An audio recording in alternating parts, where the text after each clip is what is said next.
Hello, welcome back to How to RPG, and I see in the comments already there is F Hubber. How's it going, Fred? And Dan, hello, how are you? Dan is a patron and subscriber, also he is a moderator. And yes, Dan, I know it's very, very late where you are, and probably going to bed is a good idea.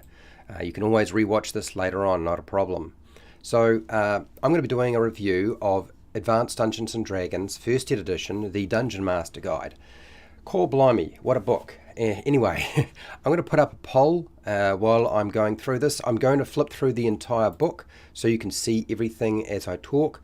I'll do my best to not go too quickly. And then, yeah, hopefully we can have a chat at the end of my little presentation and my review, and then that'll be that.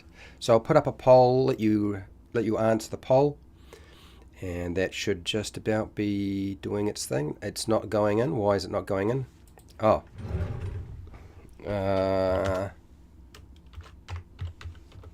Right, let's just see if this works again. Let's press the button again and see if it works. It seems to be spinning around. Okay, there we go. The poll is up. Well done. Okay, cool. So grab some food, some drink, make sure you're comfortable, and let's get into a review on a very old book.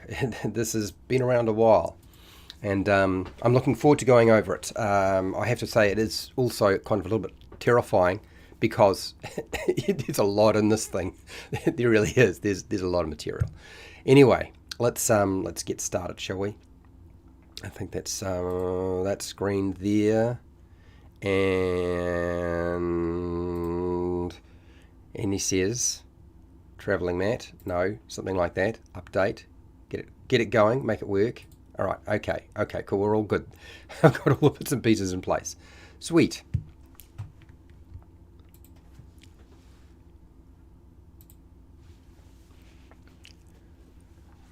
Hi, welcome to How to RPG. My name is Fred Weller, and today we're going to talk about role-playing games, specifically Dungeons & Dragons. This is all about this particular book right here. This is the Dungeon Master Guide for Advanced Dungeons & Dragons First Ed Edition, and I'm going to review it.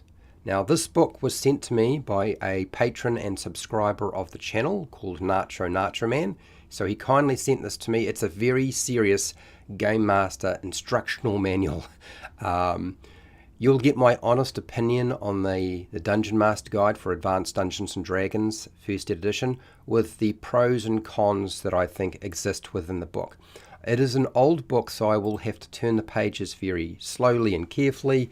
So if I seem like I'm going too slow, there is a reason, because the book might come apart if I'm not too careful. This is definitely done better than some of the other books that were First Ed Edition. So let me just start my process, and you'll notice this is all black and white. If it wasn't obvious, although the cover is color, you'll notice most of this is black and white. Okay, so the DMG is a thick book of comprehensive and condensed Dungeons and Dragons rules that has been sort of scattered in different books before this publication. So it's sort of a condensing of the whole rule set, and sort of a lot of home rules and other rules that were floating around. The Dungeon Master Guide was published by TSR and written by Gary Gygax. There are 240 pages in the book. The book was glue bound and is doing very well after 40 years, in my opinion. The pages are a white matte finish. You'll notice that Carr and Gary have there's an entry from both of them. The cover artwork suggests that this is a Dungeon Master Guide from the sort of the mystic robed man opening the carved double doors to some sort of magical secret behind. There is very little interior artwork, with most of it being all black and white line drawings with, I have to say, rather odd cartoon illustrations at times. This reference book does have a table of contents and an index that really does help. The index is a little odd in that it seems to be a combination of the Dungeon Master Guide, and the Player's Handbook. There is some mind-melding mathematical bell curves and linear probability explanations in this book, plus some random dice mechanics tutorials. It takes me like right back to school, frankly. A lot of it is going to sort of go straight over the top of your head. So why include all of the mathematics in the book in the first place? Well, because the Dungeon Master will have to decide how to resolve character actions and the monster actions, because unlike modern games, the rules don't explicitly state how to do this. Role-playing game concepts and their rationale are very insightful, but I suspect few people ever read them. Sort of nothing really presented in this book is for a novice dungeon master or a child or a teenager, and most adults will consider a lot of it unreadable at times, just too difficult to process. I have never seen a Dungeon Master Guide with this level of attention to detail, complexity, and frankly, I would say numerous confusing modifiers to adjust dice rolls. There are times when the rules do seem to, or the guidance around it, contradict themselves, or you have advice providing you with an option to use in the game, and then Gary says don't use it. Wandering Monsters is definitely up there. That's one of the things he sort of presents and then says, yeah, it's pretty, don't use that. It's probably not going to work well for you. A few different ability score rolling methods are provided, and has an explanation as to why a game master might use them in the game. So you're doing a lot of the deciding whether you're going to use something or not. All the remaining rules for character creation are detailed in the Dungeon Master Guide, including many professional skills that a character could possess, possibly before they even became an adventurer. There is optional disease section in there, and I think it's optional. It seems like it's optional. It's quite large and extensive, because it seems that Gary did a lot of research on diseases. I'm assuming that you could pick up a disease even if it wasn't contracted by a monster. I think that was the intention behind it. The Dungeon Master Guide actually talks about character death in detail, and it covers general death, resurrection magic, disease, and death due to old age. Would you believe it? The mature approach to the character creation process, should I say not so much character creation, but to death. Like, there is a very mature approach to character death in Dungeons and Dragons that sort of surprised me in this book, because it isn't just make a new character. That's not really what he's saying here. I was expecting something like that, because I hear that from so many people who've certainly played older versions of the game and some who play newer versions of the game. But that's not his advice often. It's very broad. The ability scores are precisely explained in greater detail, in my opinion, than most versions of the Player's Handbook for Dungeons and Dragons that I've seen.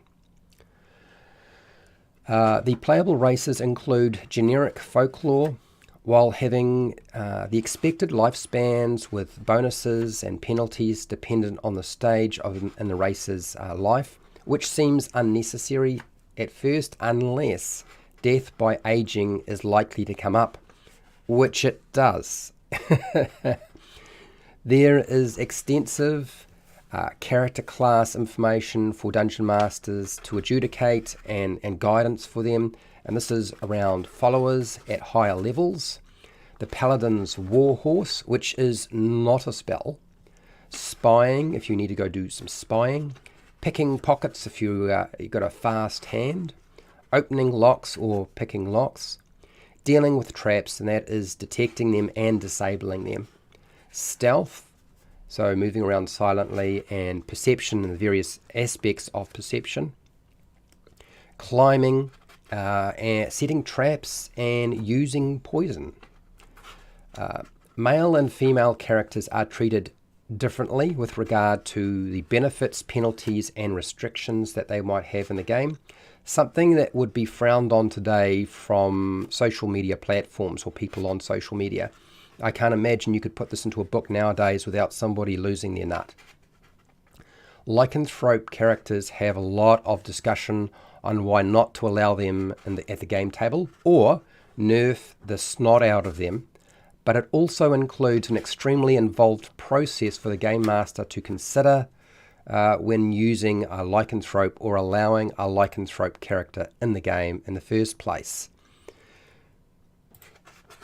Alignment and a sort of a bizarre alignment language, which you may be familiar with, you may not, has a solid amount covering it with an insightful approach to how to use alignment, the broad concepts as it applies to the game, and also tracking alignment and alignment shift, which I've talked about before, alignment shift, and this sort of highlights it very well.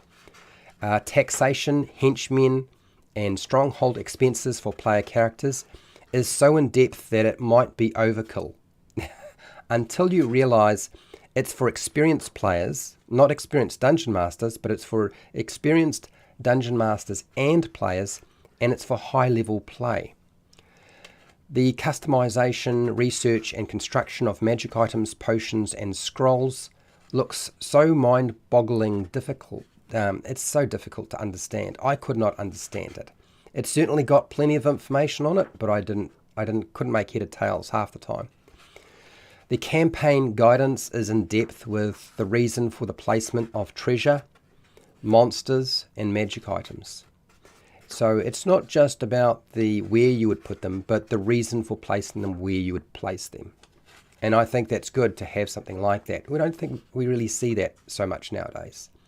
How does the adventure hook, the social structure, government, ecology, and economics work in a campaign world is broadly detailed in the Dungeon Master Guide for Dungeon Masters. Custom non-player character creation tables and information presents personality traits, appearance, age, alignment, and equipment in tables to make reasonable NPCs, in my opinion, and reasonably quickly too. Henchmen and hirelings provide 3 reasons for using henchmen, hirelings, and followers, with a laundry list of descriptive purposes that make perfect sense with the cost of the labour if they have any labour cost at all. How to construct a castle or a stronghold has information on all of the costs broken down by building section, not just the entire building, but building section with time frames and additional factors. How to actually lay siege to a castle, and siege equipment has more sort of fine detail than I was honestly expecting in the book.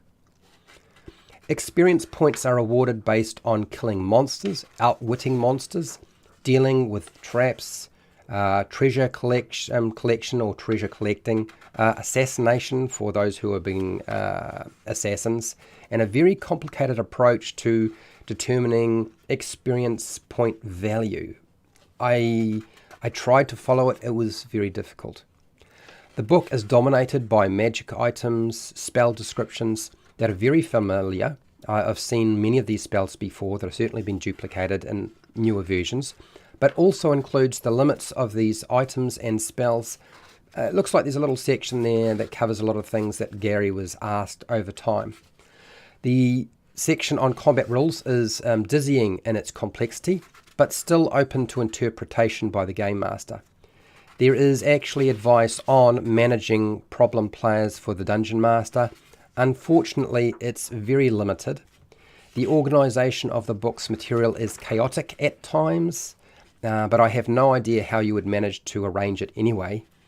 The majority of the appendix tables have great to slightly useful information, while others are needlessly confusing, certainly for me. There's a bucket load of charts and tables that permeate the pages of this book, with almost everything that you might need as a dungeon master or game master. I had to laugh at the inclusion of a random dungeon generator, traps, wilderness tables, because it looks like Wizards of the Coast has copied much of this book's content and put it into their current Dungeon Master Guide. The small text in the book allows for more information to be put into the book, but it's frustrating because it's hard to read. It's so small at times, and for my aging eyes, difficult. A lot of blank pages in the front and the back of the book, which I don't like. I like to see things being used. Blank pages don't do it for me. Now, I can't imagine many people using or understanding the early Dungeon Master Guide, but frankly, I would also say that most modern books aren't much better at trying to do this job, if at all. In fact, I think some of them may be actually worse, or used more as just a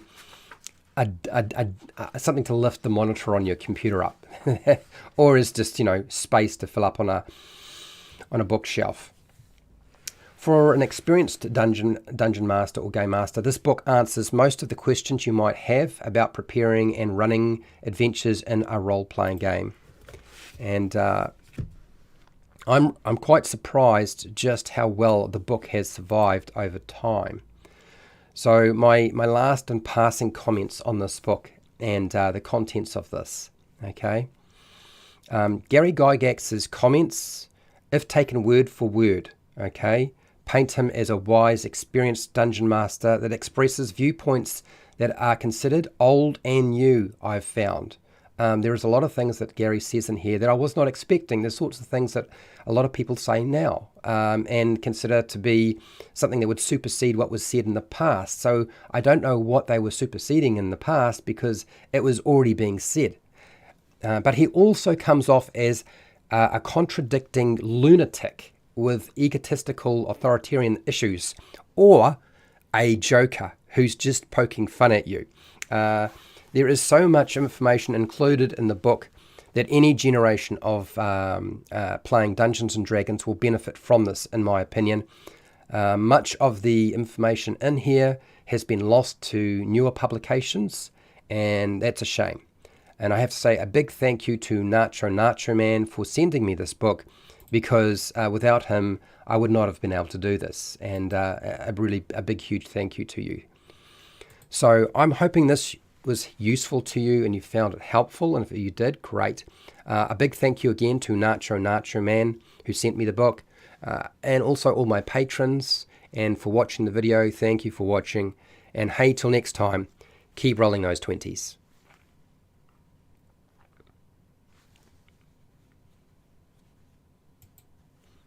Just give me a second, and we'll shuffle back over to my face. So let's make it clear: you're not going to hear everything I say being glowing about the book, and you're not going to have me condemning the book either. Okay, there are a lot of really good things about this book. Okay, I have never played Advanced Dungeons & Dragons 1st Ed Edition. I tried playing Advanced Dungeons & Dragons 2nd Ed Edition, and I struggled with that. Okay, those are things that I really found difficult. So when anything that I'm making a comment on, you've got to understand I have not actually played the game, so I don't have the level of experience that some people would have in playing that game. All I can do is read through it, assess it, and try to get a better understanding. Now, I can assure you it was difficult. I wouldn't say I have read every single thing in here. There were times where I had to stop. It's like, I can't take it anymore. There's just too much going on. What the heck how am I supposed to process this?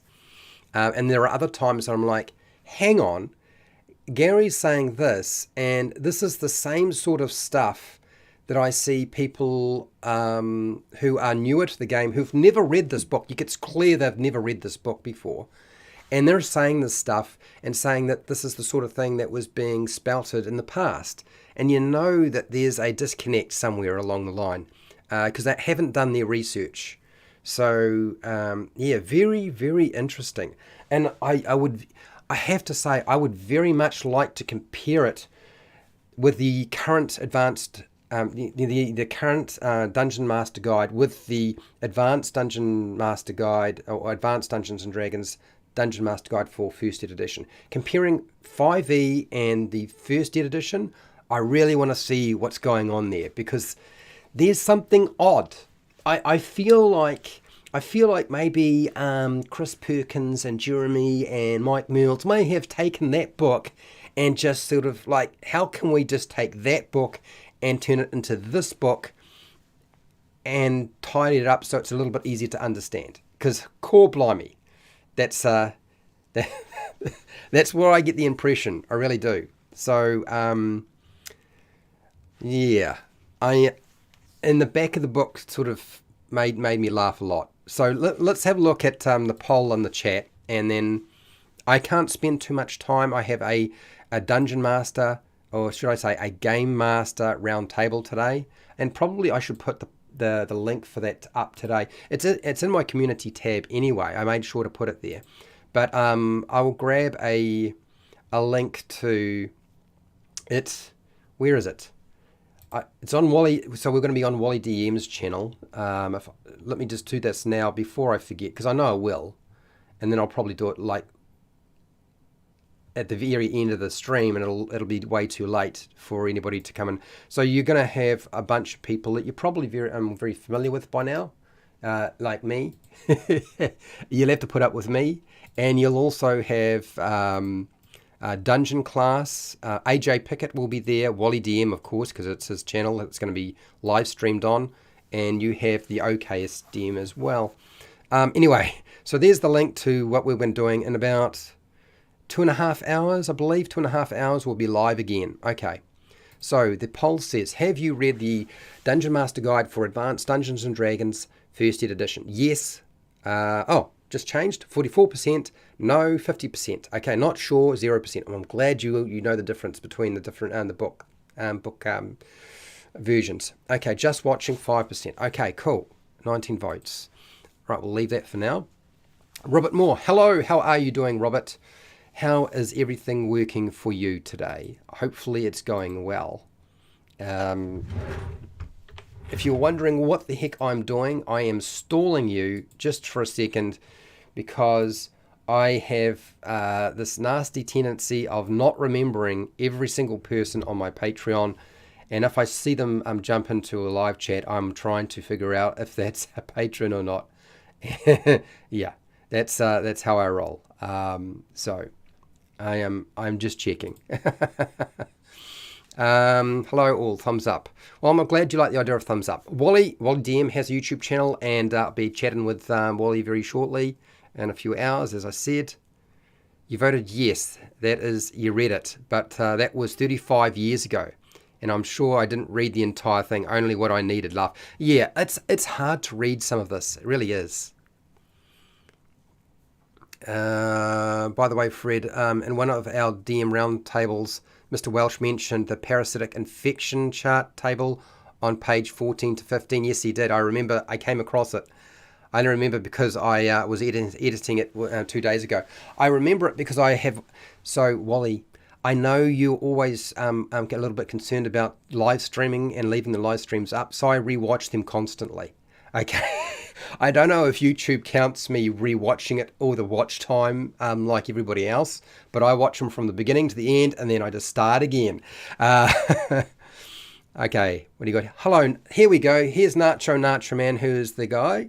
This is the patron who sent me the books, all 3 books for Advanced Dungeons and Dragons First Ed Edition. Cold day here. Yeah, it's a little cold. I feel it in my bones and in my skin. And yes, I need to put longs on. So good morning. You have a shaved head too. Well, that won't help. Well, out of all the books you sent me, Nacho, this is obviously in better condition than all of them. Yeah, that's all I can say. What do you got here, Robert? The company that shall not be named, I have driving my use to the older stuff when things did not have... Right. Okay, right, so I know there's a lot of people who are going back to older versions of D&D because they're a little bit angry with Wizards of the Coast. Understandable. Why do you think I'm doing this? Why do you think you're seeing this? When people said, Fred, if you're going to do other role-playing systems, what do you want? And I said, actually, I want older D&D. I don't have everything. And so they sent it to me. So that's why we're reviewing these things. That's why we're going over a lot of it. How's it going, Dungeons and Chronics? How are you doing? I tried to run a couple of games, gave up, and went back to the basic expert system. I think that was the same experience for Wally, Nacho Man. So yeah, when you bought those core books and you tried them out, I can understand. Can you imagine being a kid or a teenager and trying to understand a lot of the stuff in here? It's written for a very nerdy, geeky person who understands easily complexity, and it's just not that great in doing that. Gary's not very good at doing that sort of thing, but he has a lot of really good advice. No, the Dungeon Master, the Game Master Roundtable is fun with monsters, and it'll be 1 p.m. in New Zealand, okay, daylight time, 1 p.m. today. For you in North America, the times always stay the same because I adjust myself rather than everybody else. So it will be 5 p.m. if you're in Pacific Daylight Time, which is like California. And then if you're dealing with Mountain Daylight Time, that would be 6 p.m., 5 p.m., 6 p.m. 6 p.m. Daylight, Mountain Daylight Time. Then it's Central Daylight Time, which is like Chicago. That's 7 p.m. That's where Wally is. Then we've got Miami, Florida, Eastern Daylight Time is 8 p.m. Got them all. Ta-da!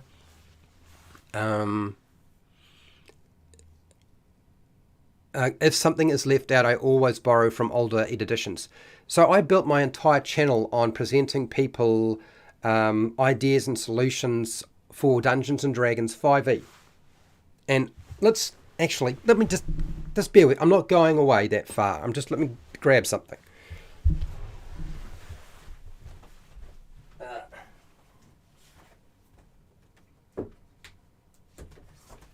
Right. Okay. I'm back. I should have had these books ready to go.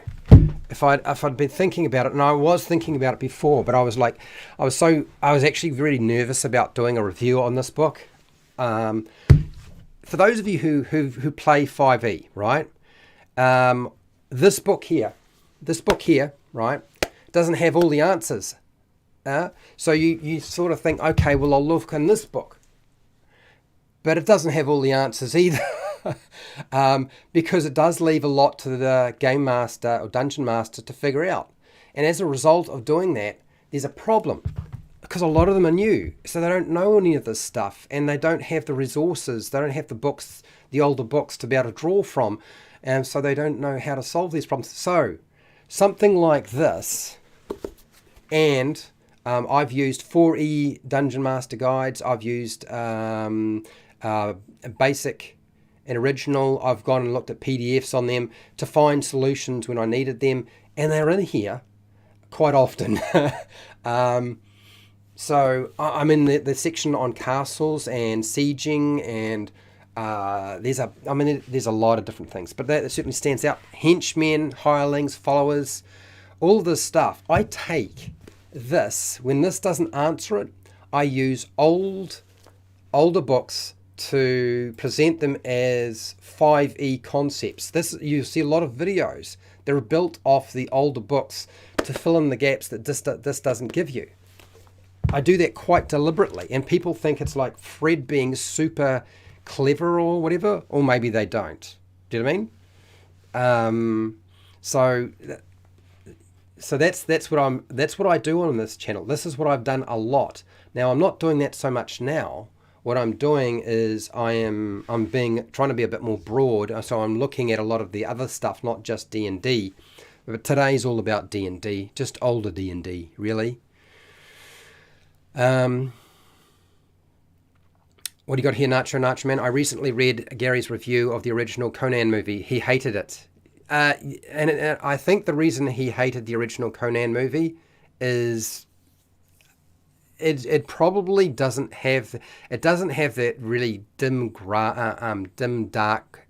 If you've read the Conan books, they're really dark. They really are. That's probably part of the problem, right? They're so dark, and he wants that darkness there. Yeah. Matt, how are you going, Matt? Thanks for showing us the book. Not a problem. Looks like lots of interesting content inside, but I don't think I would actually read it myself, which is why I've turned it into something else over time.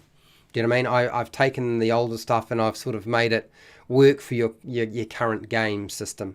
And maybe I'll continue doing that, but probably not. For me, we're moving on, and this is part of the reasons why I am writing I guess you would say like a D&D clone.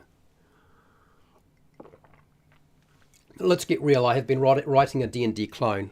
Yeah. I really want to base everything that I do from that point on off that in terms of my own thing. Anyway. Buried X, how are you doing? I adore Mike Mills. I think there is an unspoken reason he doesn't produce content on YouTube anymore. There's a reason, because he got slayed in social media for a few comments. The problem with Mike is a product of a different era, and he was not going to fit into that era very nicely. And unfortunately, Mike was very, very approachable on social media. So it's only a matter of time that somebody would burn him to the ground by a comment that he might make. And I mean, the fact that Mike Mills wound up in contact with one of my friends, Jonathan Longstaff, and then through Jonathan Longstaff and Mike Mills, I wound up involved in playtesting the Dungeon Master, not the Dungeon Master, the Monster Manual, and so that's why I'm a playtester in the Monster Manual. But I was also playtesting the basic rules for D&D Next, which is now D&D 5e. So a lot of that stuff that was going on around that, I was part of that, because Mike Mills, you could approach him and he would say, yeah, okay, what have you got? What are you trying to do? How interested are you? Da-da-da-da. So I'm not surprised that he got himself mixed up with somebody who had a lot of hoofla going on with, Okay.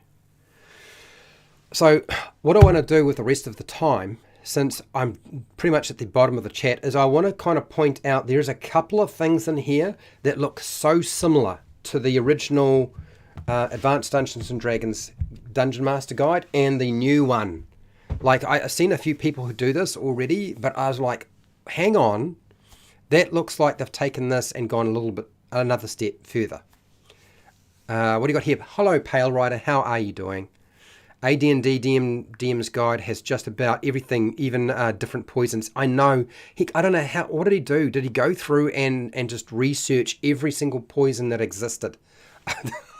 Because that seems to be what's going on here.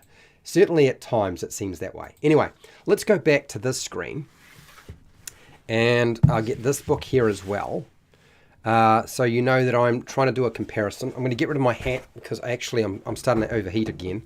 And I can't imagine how I'm going to survive in a live stream in about 2 hours. But we'll see how we go. And let's have a little look at the difference here. So one of my favorite parts of the book, I'm going to start at the back because I think starting at the back is a good idea. Oops, you shouldn't be seeing that bit. Little piece of paper, hide you away. Okay, so just looking at this book here, if we go into the charts and tables, so forget the maps. One of the things you do notice is this is one of those books that Wizard of the Coast did that had an index, obviously.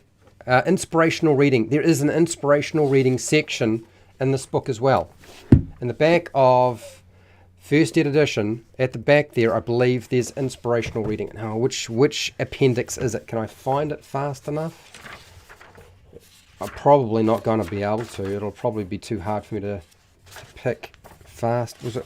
Oh, which section? It wasn't there. It was back here somewhere, wasn't it? Glossary. Inspirational reading. Here we go. So, inspirational reading. This is 5e. And here's our inspirational reading here. in Advanced Dungeons and Dragons. So I feel like they've definitely followed the formula from the original Advanced Dungeons and Dragons Dungeon Master Guide. So that's that one.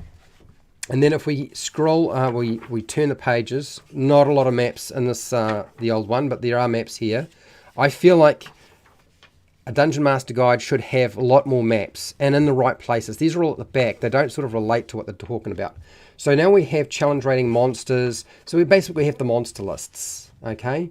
And that's challenge rating, and this one is sort of environment. Yep, this is the newest one. But then if we look at here, you will find that there is a bunch of tables, I believe, for not that's vegetation. You've got a few monsters and their stat blocks listed on these charts and tables here. No, that's gambling. Yes, there are rules in the back for gambling. It's like a little mini game. But there is tables in the back here that are just like this. Is this it here? Typical. Yes, dinosaurs, wilderness encounters and areas, smoke, tiger. Yeah. So this is the sort of thing where so this is the same sort of stuff to a certain degree that is listed here. All the tables for, yeah, I'm working backwards. You got to go back to work, Nacho. I'll see you later. Thank you for showing up. So you can see that they have done something very similar to what was in the original Advanced Dungeons and Dragons book. Yep. Okay. Next, if I scroll back through here, it's like they've taken the best hits. Now, this is a really good example of what I was talking about. This is like... in 5e, this is the scrolls, the furniture, utensils, religious bits and pieces, contents you might find in something, general furniture and features, and then of course you have dungeon trap effects and obstacles, and then the different types of dungeon location stuff. Yeah? Does 5e have treasure tables? Yes, it does, Spirit X. They're not at the back of the book, though. Now, if we go to the beginning of the appendix, I believe it starts there in Advanced Dungeons and Dragons. Can I find it easily? Appendices. Here we go. So, random dungeon generation is here, right? They've certainly done a pretty good job of updating it. You can see some of these tables look like they are directly taken, almost directly taken from what was in the original book and put into the 5e book. And it goes on, but it's not just that. If I can find it, yeah, here you go, traps, section, gas, stairs. Now there should be sort of a section that goes over... what was it? That's random encounters. There was a section that definitely went over the sorts of the finer detail within a room. There's a table in here. I can't find it right now because it's probably going to take me forever to scroll and find it at this point, because it's not so easy to find stuff in here. So so you'll notice that they've done the same sort of thing here in the modern book, and it's come directly from the old book. Okay, now that's the back of the book, and if I can, yeah, okay, so that's the end of the appendices. So they haven't taken everything that was in the original and put it into the new book. They haven't done that, but they did a pretty good job. Now, as for treasure tables, if I can find the treasure section, which I'll use the contents page for, so it's a little bit easier, so I'm not flicking through pages. Treasure, where are you? Melee experience, treasure. Random treasure determination. There we go. 120. 120.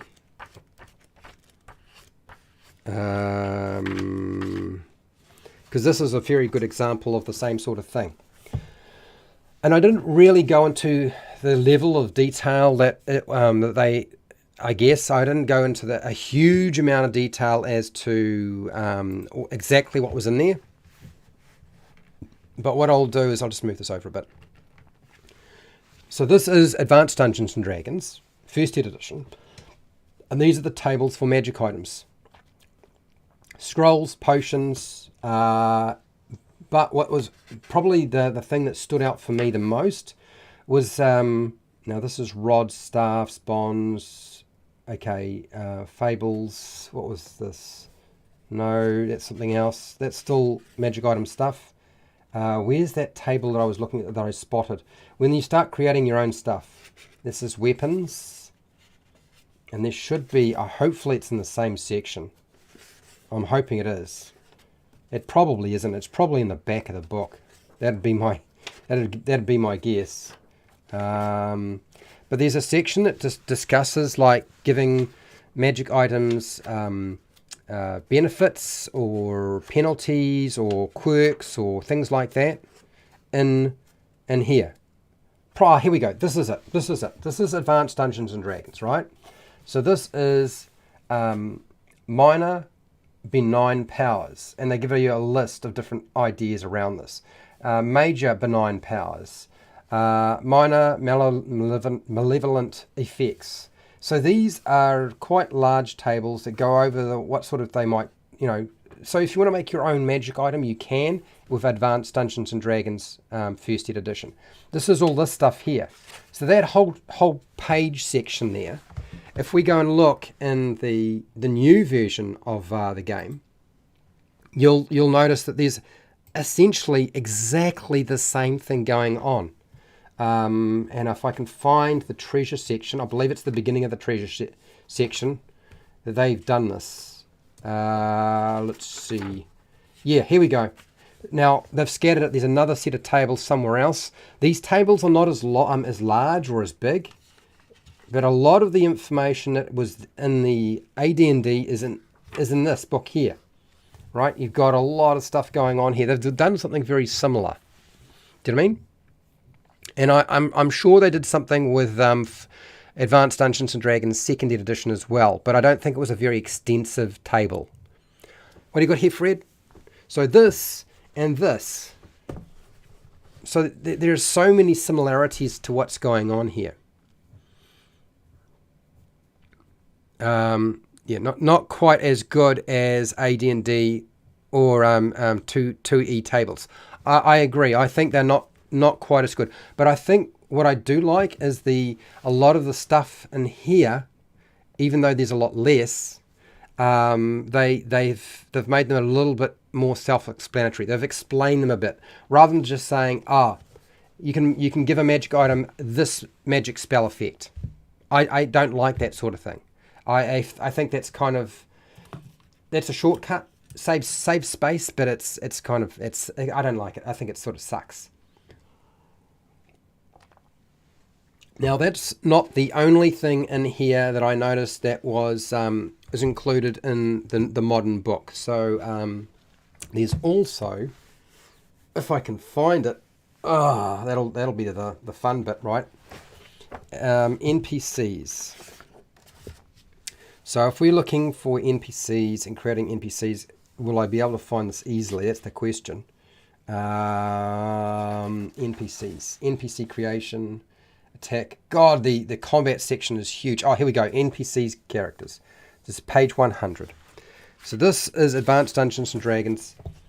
Does anybody recognize what's going on here? This looks so much like the player's handbook backgrounds. Like when I looked at this, I was thinking these tables kind of look a little bit like 5e. The player's handbook has backgrounds and the different sort of personality traits, ideals, bonds, and flaws. I think that concept, I feel like this here spawned the backgrounds for 5e. I honestly, it almost looks like it's definitely bred that idea from here, but they've ported it over to player characters. I use those backgrounds from 5e to make NPCs, and so this would allow you to make an NPC for your game in Advanced Dungeons and Dragons fairly quickly. It may not be as complicated as having a lot of prose, because it is just a list of names or words essentially. That's really all it is. It's a starting point though. So this, we compare that with what we have here in 5e, which is on page 89. 89, here we go. So when you say, you know, Advanced Dungeons and Dragons is really different to modern Dungeons and Dragons, yes and no, people, yes and no. So this is what the 5th ed edition book has in its pages for NPC creation.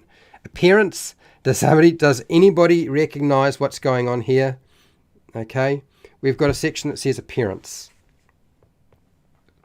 And I believe there is a table here. Here we go. Appearance. So they've made a table themselves. Yep. We've got abilities. They've got a little rundown of abilities, mannerisms, talents, ideals, bonds, secrets and flaws. And then, of course, we move into NPCs, or basically the next section is your hirelings. So that's this right there, is all that. That's what's going on there. The difference being is that once we start heading into the next couple of pages are more around hirelings and henchmen. And would you believe it, if you look at the 5e book, straight after creating NPCs, what do we find? We find low-level followers, NPC party members, loyalty, adventure NPCs, contacts, tracking loyalty, loyalty scores, da-di-da-di-da, and a bunch of other stuff. Hirelings, so we're spelling it out now, okay? And that is duplicating all of what is here. But the difference being that the section they have on hirelings and henchmen is a bit bigger, okay? It goes on for a lot longer. There's a lot more there. And then we start moving into the construction of a stronghold and sieging. But there's another section in here as well on followers, which had a breakdown, I believe, of and trying to figure out where it is. This is the problem. In terms of the organization, like, it would be nice if everything was sort of placed roughly in the same position so it was easy to find, but it's not really done that way. So yeah, if you thought that there was huge differences between AD&D and 5e, I hate to say it, yes there is, but no there isn't. You know, I feel like they are essentially the same game. The other thing, the section on castles and sieging, I would like to compare as well, because it's coming up very shortly. And I should hopefully be able to find that, but let's have a look at chat first. How's it going, Brian? How are you doing? I hope everything is going all right for you, Brian. What do we got here? I'm doing all right. Just trying to keep it together. You just got home from work, and I hope I didn't miss much. Well, I think you missed pretty much all of it, but that's right. You can rewatch. It's not going away. I'm not hiding the live streams anymore. What do you got here, Fred? These tables in AD&D and 2E have more options. Yes, I know. They do have tables, then explanations follow the tables. Not right by the tables in the older books. Yeah, sometimes it was hard. There's a little bit of separation going on here sometimes, which is a kind of annoying. So this book was definitely made for a dungeon master. Whereas I don't know that this was made for a dungeon master that was going to use the book. Because the problem is, it doesn't seem to get used by that many people. And I know why, because it doesn't have enough of the right tools, which is why we've been building tools recently. How's it going, Pat Sherwood? How are you? I hope everything is going all right for you. And nice of you to join us. So I was thinking definitely a comparison with the so Pat is also a patron on Patreon, and he's a subscriber, and of course he's also a moderator. And thank you for joining us. So let's compare. I really want to compare castle stuff and the siege stuff. So let's just find the section here on that. So this is what I was saying, is you have construction and siege of castles, and the construction time stuff you have, and there's a lot more information on it for stone, wood, different types of strongholds. And then it gives you the cost and GP for all the different parts of the castle or stronghold, which is like crazy stuff. But not only that, it breaks down the entire castle into components and explains what they are. So if you don't know what an arrow slit is, or what a drawbridge is, or a gatehouse is, it explains them and their dimensions and how they would work. It's all here. If you've got a ditch, it explains what a ditch is, battlements, all of that is here. And it goes on over to the next page. So there's a lot of information. Then we get into siege equipment. So this is all sort of castle, laying siege, all that sort of information is in those pages there. Okay, then we're going into experience. So that's advanced Dungeons and Dragons. If I look in here for that sort of thing, it's a little bit more difficult to find it. Let's see if I can just grab it quickly though. Yeah, here we go. I think it's 255. I think it's 255. And there's another piece that's scattered somewhere else. 255. 255. This is the modern version of it. Right. Here we go. So we've got siege equipment. This is the siege equipment stuff for 5e. It's very short. There's not a lot. There's a little bit. But you'll notice that there isn't sort of a lead from this siege equipment from information about castles and strongholds. If we want to find castles and strongholds, it's nowhere near this information. So in terms of layout, this is weird, right? You'd think, oh, hang on, Fred, didn't you say that Advanced Dungeons and Dragons was poorly laid out? Well, it's not the only one. Okay, 5e does a lot of this as well. I believe it sits under, if you want castles and construction, it's got to be under downtime activities. 277. No, 127. 127. 127. 127. Here we go. So if you want to do any kind of castle construction and building and so forth, this is where you will find it. Okay, it's under downtime activity. So maintenance costs are here. That's your breakdown, right? And your construction per day and skills training hirelings, blah blah blah blah, that sort of stuff. It's on here. But then you turn the page, and this is where you get the costs.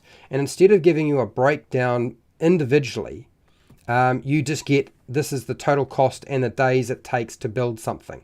That's it. So building a stronghold, that's what you get.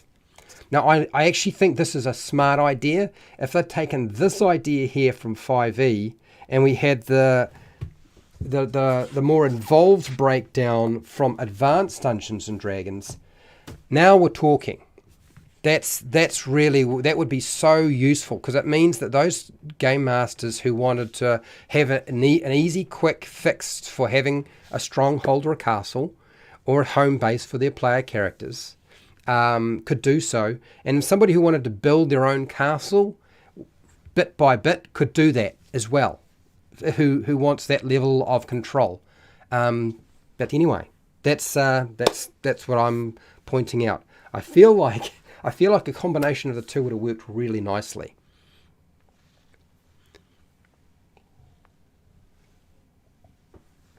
Oh, well, hi, Stacey. How's it going? So, Pat, is your wife and you watching this stream at the same time? A shared activity? Dear. I hope this is not like a Friday night or date night activity. I hope not, Pat. What do you got here, Fred? They reduced content for 5e and used bigger font and more pictures. I appreciate bigger font because I struggle to read the text in here. But the problem with having bigger text means less material. And the other problem is a lot of the things they didn't include really would have been helpful to have included. Like the elementary school D&D is 5e. Yeah, high school, college level is Advanced Dungeons and Dragons 2e. Yeah, okay. Yeah, first edition, second edition. It kind of does feel a little bit like that, because you one of the things you notice is there's very few pictures in here, and the pictures. Look, most of the pictures in the modern Dungeon Master Guide are that useful. Like there's some maps. I find the maps great, but pre-pictures in a Dungeon Master Guide aren't the solution. It's actually illustrations that give you information. Do you know what I mean? Maps do that, and you can reuse them, right? Diagrams, like the use of diagrams in Dungeon Master Guides, whether it's old or new, there's not enough of them. I really think there needs to be a lot more. Hi Phil, how are you doing? 5e fail. I do agree a fantasy summary for diving into detail is good design. A fast summary, yeah. Some sort of fast summary is nice. I think that's but then you do want it to sort of, if you're going to have a Dungeon Master Guide, you do need to have all the tools, rather than insist on releasing another supplement or book they have to buy later on just to do the basics. Do you know what I mean? I know that they're trying to build a system for strongholds and castles now for 1D&D, but nobody's going to give a toss because Matthew Colville's company has already released Kingdoms and is it Followers and Kingdoms or Kingdoms? Oh, okay, I can't remember. But Matthew Colville's already put out a really impressive book as it is. Maybe it's not that easy to get hold of. I don't know. You know, it is Thursday afternoon in the US, so it's not Friday night date night. Maybe you have a Thursday night date night. Maybe it's not Friday night. I don't know. We watch your videos together, and I'm lucky enough to have her play in my campaign too. Oh, no, that's cool. Lovely. Zumara, I would be honest. I'd use this as a date night activity if I found the right person. Then again, a date night activity would also be wholesale world building to me. Okay, all right. Nothing like creating something new and wonderful for bringing souls together. Absolutely. But yeah, more visual technical stuff would have been like, there's just not enough diagrams to explain stuff.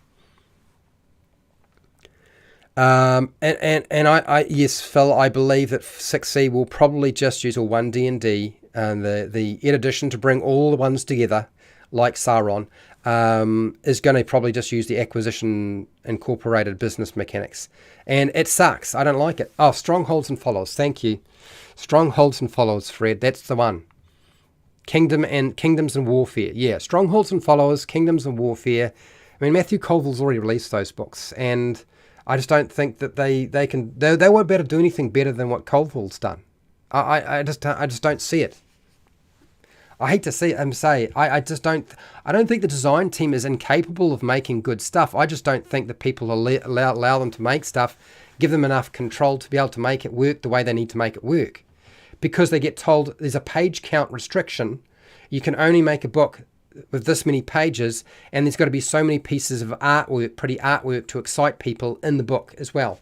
And they need to be placed at certain page points within the book. I'm sure that's the information they get told. I'm almost adamant that would be what's going on, because so many of their books just don't make any sense. Like, what's the heck? And why put that piece of artwork there? You know what picture do you put on a page that deals with building strongholds or carousing or crafting magic items or running a business? Well, first off, what's the most important thing to have? A picture or a map of a castle. No picture or map of a castle. I would say a map of a castle more useful than a picture of a castle. That would be the piece of artwork you put there. The piece of artwork that would be on this page. No. We've got maintenance costs of all these things. No, we've got a picture. What does this do? This doesn't do anything, you know? Phil, you agree with my insight? Okay, well, so for those of you who are making any kind of Dungeon Master Guide or Game Master Guide, make sure you put diagrams that are maps and that are actual diagrams, not pretty pictures. Pretty pictures, again, I love the picture, but it doesn't do what it needs to do. What we should have is a big castle and a sliding, if you're going to put this sort of thing here, you need a castle and a map of a castle there. Do you know what I mean? That would be what I would do. James, Master Pipe Layer. Hello, James. Thank you for the super chat, the $10 super chat. So what do you got here, James? The Dungeon Master Guide 1E is a must-read for every Dungeon Master, no matter the edition they run. And I agree, James, but it's just not going to happen. I can assure you. It's why I spent years making video content that pretended that I was modifying and making something for 5e when I was really porting old stuff over to 5e. That's... I mean, some of it I had to fill in the gaps because it didn't exist. And to try to convert stuff from older to newer sometimes is hard. Not to mention, you still got to have a fairly swift and easy way of making things work. I try to make things simple, not complicated. So yeah, I do agree that it's definitely worth looking at. But unless it's put together in a manner that people can process, it's very difficult to manage getting through a book like this. But big thank you on the $10 super chat. In real money, in your money, like New Zealand money is not worth very much, so that's quite a lot for me. Phil, problem with a lot of third-party stuff is they stray far from the 5e mechanics. Even Hasbro made a whole board game instead of investing in a 5e in the game system. Yeah, it's a little bit odd, isn't it? It's a bit strange. Phil, I don't know that the solution is to make content that is specific to 5e. I think straying from 5e mechanics is not the issue. I think the problem is having too many mechanics. What a third-party publisher wants to do is make a game book that could be used with any version of Dungeons and Dragons. Because really, conversion over for the cost, the time it takes, and the different parts of a castle does not need to be specific to a game system or a version of Dungeons and Dragons, because it's so nebulous in its nature. You're really just making up arbitrary numbers to represent something that can apply to any version of the game, any system whatsoever. I'll see you later, Matt. Colville goes into enough detail for the pickiest wargamer. I believe you. Well, that's because Colville is into that sort of thing. Nobody draws a castle appropriate to D&D. They don't put in anti-air defenses. D&D has a lot of flying threats. Yes, you're right. So you would need to have on a fantasy castle for Dungeons and Dragons, you would have to have something that would shoot nets into the air. You'd have to have something. You'd have to have mounted on the walls. You'd have to have ballistas. You couldn't just have catapults and trebuchet. You'd have to have ballistas so you could fire at something. You'd have to have repeat crossbows. You'd have to have a lot of stuff going on to be able to deal with that. Otherwise, yeah, bombardment from the air would be a problem. There would need to be details on how to defend a castle against many different spells, such as teleport or dig. Yes, and you can do that. I'm sure there's ways of covering that sort of thing. But yes, you're right, Fred. It would be quite involved. There's a lot going on. Anyway, I think we have pretty much come to the end of this.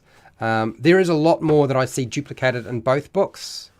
But I'm not going to go over all of them because there isn't time, and that's not really what this was all about in the first place.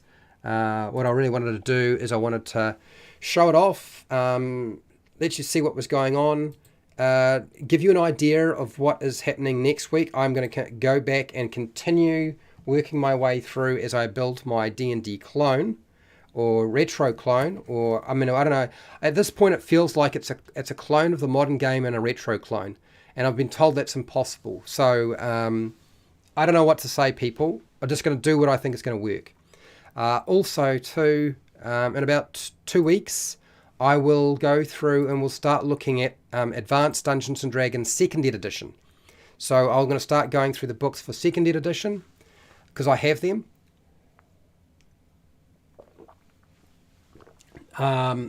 We will eventually wind up going through some newer books that have been arriving. Once I'm on holiday, I'll get a chance to sort of sit down with some of these books that are a bit more involved, a bit thicker. The monster books for Kobold Press, that's the Tome of Beasts 2, the Tome of Beasts 3.